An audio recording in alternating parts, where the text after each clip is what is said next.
नमस्कार विद्यार्थियों।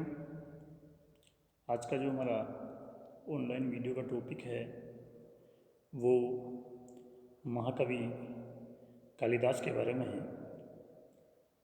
संस्कृत साहित्य की एक महान विभूति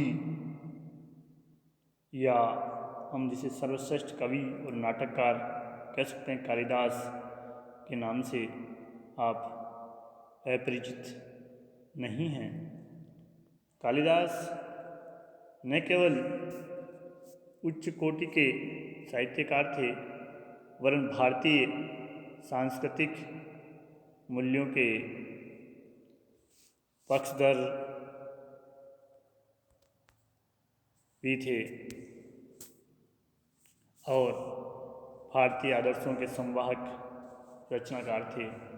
अपनी रचनाओं से भारतीय समाज को उन्होंने एक नई दिशा प्रदान की। गुप्तकालीन सामाजिक एवं धार्मिक परिवेश उनकी रचनाओं में हमें दिखाई देता है।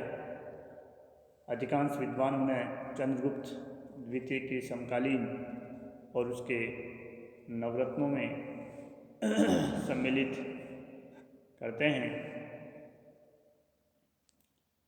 कालिदास के जीवन के बारे में हमें जो जानकारी मिलती है वो एक प्रकार से किंवदंतियों पर ही आधारित है। कहा जाता है कि कालिदास प्रारंभ में पढ़े लिखे नहीं थे, एक प्रकार से जिन्हें हम महामूर्ख कह सकते हैं।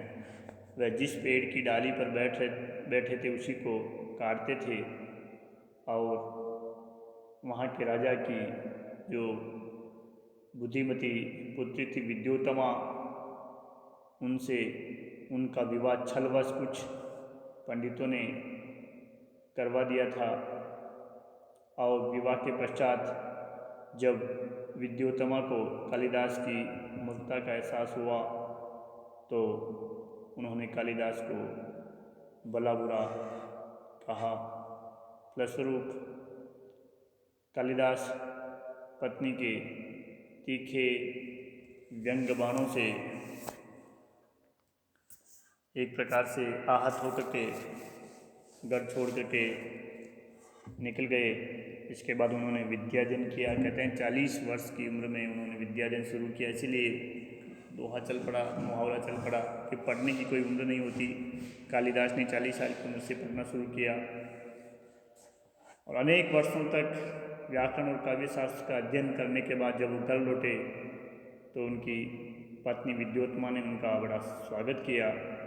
और विद्योत्तमा के जो शब्द थे वो थे अस्ति काश्चि द्वगर्था। इसी को आधार मानकर कालिदास ने कुमार संभव, मेघदूत और रघुवंश की रचना की। तो इस प्रकार बड़ा रोचक है कालिदास के प्रारंभिक जीवन। कालिदास ने महाकाव्य, खंडकाव्य और कई नाटकों की रचना की, जिनमें से उनकी प्रसिद्ध रचनाएं हैं उनके बारे में हम थोड़ा सा ज्ञान प्राप्त करेंगे। कालिदास के महाकाव्यों में कुमार संभव और रघुवंश महत्वपूर्ण हैं। कुमार संभव में 18 सर्ग है और इसे शैव संप्रदाय का काव्य कहा जाता है, क्योंकि इसके सभी पात्र जो है वो देवी है। इसमें कार्तिकेय के जन्म की कथा वर्णित है। शिव पार्वती के विवाह का इसमें एक प्रकार से श्रृंगारमयी या श्रृंगार रस में वर्णन किया गया है कालिदास ने। कालिदास का जो दूसरा महाकाव्य है वो रघुवंश है। इसे कालिदास का सर्वश्रेष्ठ महाकाव्य माना जाता है। इसमें अयोध्या के सूर्यवंशी राजा रघु एवं उनके वंशजों का चरित्र चित्रण, प्रकृति वर्णन एवं विभिन्न रसों का उल्लेख कालिदास ने किया है। इस महाकाव्य में 19 सर्ग है, जिसमें राजा दिलीप से लेकर अग्निमित्र तक सूर्यवंशी राजाओं की अनेक पीढ़ियों का वर्णन है, जिसमें राम का चरित्र चित्रण भी कालिदास ने 6 सर्गों में किया है। ऐसा लगता है कि कालिदास ने रघुवंश की जो कथा है वो वाल्मीकि रामायण से ग्रहण की है, लेकिन अपनी रुचि और समय के अनुसार उन्होंने इसमें कुछ परिवर्तन भी कर दिया है। महाकवि कालिदास ने इस महाकाव्य में अपने काव्य सौष्ठव को बड़ी चतुराई से दर्शाया है।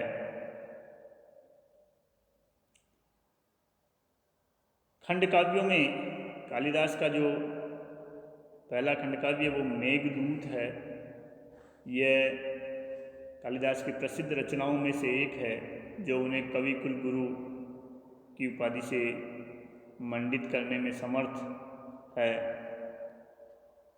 मेघदूत में मेघ का प्रयोग एक संदेश वाहक के रूप में करके एक मोहक कथा काव्य के रूप में कालिदास ने कही है। इस पूर्व मेघ और उत्तर मेघ में विभाजित रचना में 121 पद्य है, जो मंदाक्रांता छंद में है।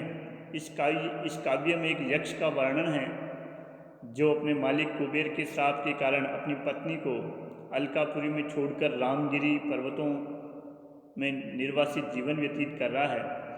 पत्नी के वियोग के कारण से असहनीय पीड़ा हुई है, और इसी वर्षा ऋतु में वो मेघ को देख करके अपना विरह संदेश अपनी पत्नी तक पहुंचाने का आग्रह उस मेघ से करता था। बादल या मेघ को ही दूत बना करके उस यक्ष ने अपनी पत्नी के पास अपना प्रेम संदेश भेजा है, इसलिए इसका नाम मेघदूत है। कालिदास का दूसरा जो खंडकाव्य है वो ऋतुसंहार है। ऋतुसंहार को कालिदास की प्रथम रचना भी माना जाता है। ऋतुसंहार में 6 ऋतुओं का वर्णन 6 सर्गों में किया गया है। ग्रीष्म, वर्षा, शरद, हेमंत, शिशिर तथा वसंत ऋतुओं का वर्णन क्रमानुसार हमें इस काव्य में मिलता है। प्रकृति का वर्णन बड़ी मनोहर प्रवृत्ति से कालिदास ने अपने इस काव्य में किया है। एक प्रकार से हम कहें कि इसमें विभिन्न ऋतुओं का वर्णन और प्रकृति का वर्णन हमें प्राप्त होता है। कालिदास के नाटक बड़े प्रसिद्ध है। मालविकाग्निमित्र नाटक जो है कालिदास का पहला नाटक माना जाता है। इसका कथानक ऐतिहासिक न होते हुए भी इसके पात्र ऐतिहासिक है। इस नाटक में सुंगवंशी राजा अग्निमित्र और मालविका, जो कि उसकी पत्नी इरावती की एक दासी थी, की प्रणय कथा का बड़ा रोचक तरीके से वर्णन किया गया है। मालविका दासी होते हुए भी अपने सौंदर्य से अग्निमित्र का हृदय जीत लेती है, जिसे बाद में रानी इरावती द्वारा बंदी बना लिया जाता है। लेकिन जब यह ज्ञात होता है कि मालविका एक राजकुमारी है, तो उसका अग्निमित्र से विवाह भी हो जाता है। मालविकाग्निमित्रम के जो संवाद है वो बड़े आकर्षक है और हृदय को छूने वाले हैं। विक्रमोर्वशीय कालिदास की दूसरी नाट्य रचना है, जिसमें 5 अंक है। इस नाटक में स्वर्ग की अप्सरा उर्वशी और राजा पुरुरवा के प्रणय की कथा है। ये एक सांगीतिक नाटक है, जिसमें पुरुरवा को एक प्रजावत्सल और कर्तव्यपरायण राजा बताया गया है, जो एक राक्षस से उर्वशी का उद्धार करता है, जिसके कारण उर्वशी उससे विवाह कर लेती है। लेकिन बाद में जब उर्वशी को स्वर्ग लौटना पड़ता है तो उसका इंद्र के साथ युद्ध होता है और बाद में इंद्र उर्वशी को जीवन पर्यंत पृथ्वी पर पुरुरवा के साथ रहने की अनुमति दे देता है। यहीं ये नाटक समाप्त हो जाता है। अभिज्ञान शाकुंतल कालिदास ही नहीं वरन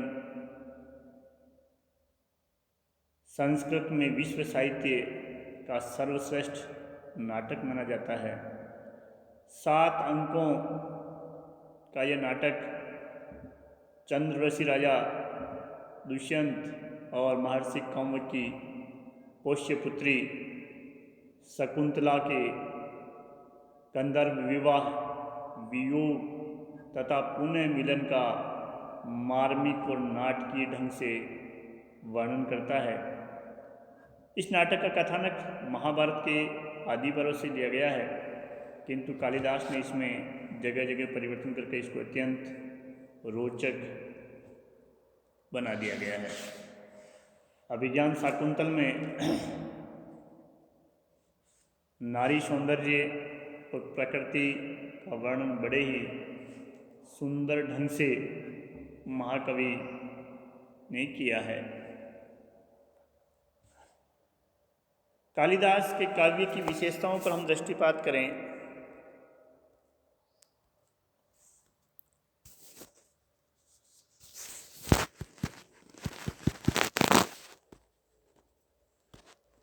कालिदास की गणना जो है विश्व के महानतम साहित्यकारों में होती है। उनकी रचनाओं की विशेषता उनकी भाषा है, जिसकी सहजता और सरलता के कारण वो काफ़ी लोकप्रिय हो गई है। कालिदास के काव्य में बाह्य पक्ष की अपेक्षा भाव पक्ष की प्रधानता में मिलती है। कालिदास ने अपनी रचनाओं में विभिन्न रसों का प्रयोग किया है। विशेष तौर से उन्होंने श्रृंगार के दोनों पक्षों संयोग व वियोग का प्रयोग अपनी रचना में अधिक किया है। कहीं कहीं करुणा रस का प्रयोग भी हमें उनकी रचनाओं में दिखाई देता है, लेकिन गंभीर रसों का प्रयोग करने से कालिदास ने अपने आप को बचाया है। कालिदास ने अपने काव्य में भाषा और छंदों का प्रयोग अविरल गति से किया है। उनके काव्य में हमें कहीं भी अनावश्यक शब्द नहीं मिलते हैं। उनकी भाषा और शैली काफ़ी परिष्कृत है,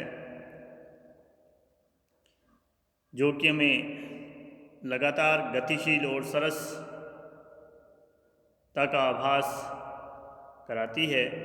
उनकी भाषा का माधुर्य, उसकी कोमलता, सुंदर वाक्य विन्यास और भावानुकूल शब्द चयन कालिदास के काव्य को एक अन्य काव्यों से एक अलग ही रूप देती है।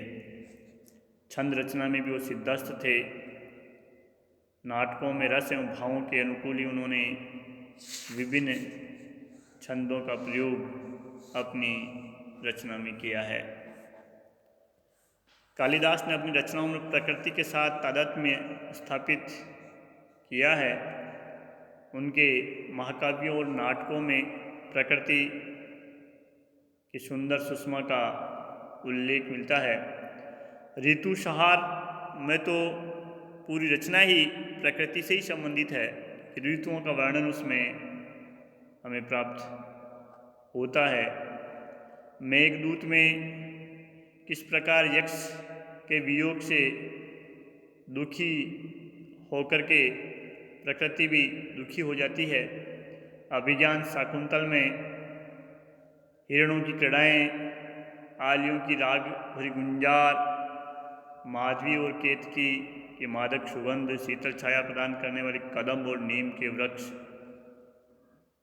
सभी को कालिदास ने पाठक के समक्ष उपस्थित करके एक प्रकार से सजीव बना दिया है। जब पतिगृह से शकुंतला प्रतिगृह के लिए रवाना होती है तो आश्रम वासियों के साथ साथ प्रकृति भी उसकी विदाई से किस प्रकार दुखी होती है। जैसे मृग घास खाना छोड़ देते हैं, मयूर नाचना छोड़ देते हैं इत्यादि। रघुवंश में सीता के वियोग में जब राम वन वन भटकते हैं तो प्रकृति भी जैसे उनके साथ रो रही है, दुखी हो रही है, ऐसा वर्णन कालिदास ने किया है। कालिदास ने नारी सौंदर्य का वर्णन काफ़ी खूबी से किया है। उन्होंने नारी का, अपनी नायिकाओं का नक्शिक वर्णन किया है, लेकिन उसमें लज्जा को नहीं छोड़ा है। कवि की दृष्टि में सहज सौंदर्य ही सच्चा सौंदर्य होता है।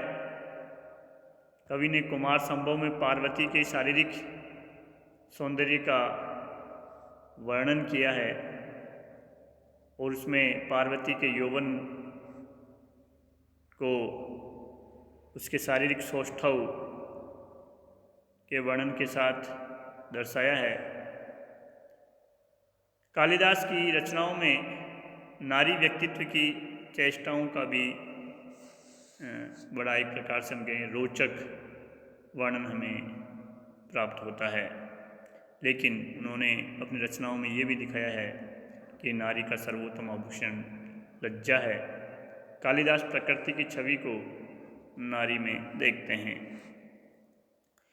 उन्होंने अपनी रचनाओं में अनेक रूपक और उपमाओं, अलंकारों का प्रयोग भी किया है। इन अलंकारों के प्रयोग से उनकी भाषा कहीं भी हमें कृत्रिमता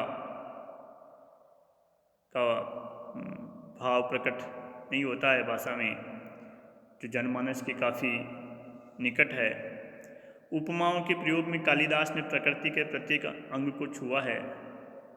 गंगा की कलकल करती लहरें, चंद्रमा की शीतल चांदनी, तारों की जगमगाहट, सूर्य का ताप, हिरण के चंचल नेत्र, खिलते हुए कमल का सौंदर्य, कोयल की मधुरी कूक, पपीहे की पुकार, मयूर का नृत्य, कलकल करते पानी में हंसों की किलोले आदि अनेक उपमाएं कालिदास की रचनाओं में एक प्रकार से नई जान डाल देती है।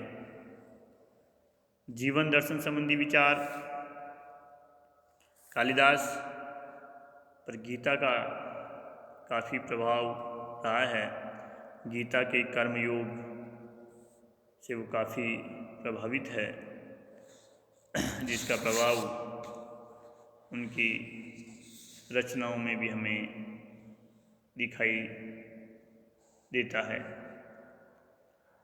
इस प्रकार कालिदास की जो रचनाएं हैं वो कला की दृष्टि से ही नहीं वरन आध्यात्मिक दृष्टि से भी महत्वपूर्ण हैं। कालिदास न केवल भारतीय संस्कृत साहित्य के प्रतिनिधि थे वरन भारतीय संस्कृति के दर्शन के मर्मज्ञ भी हमने कह सकते हैं। इसी कारण आज 1500 साल बाद भी कालिदास को भुलाया नहीं गया है, उन्हें याद रखा जाता है। जय हिंद।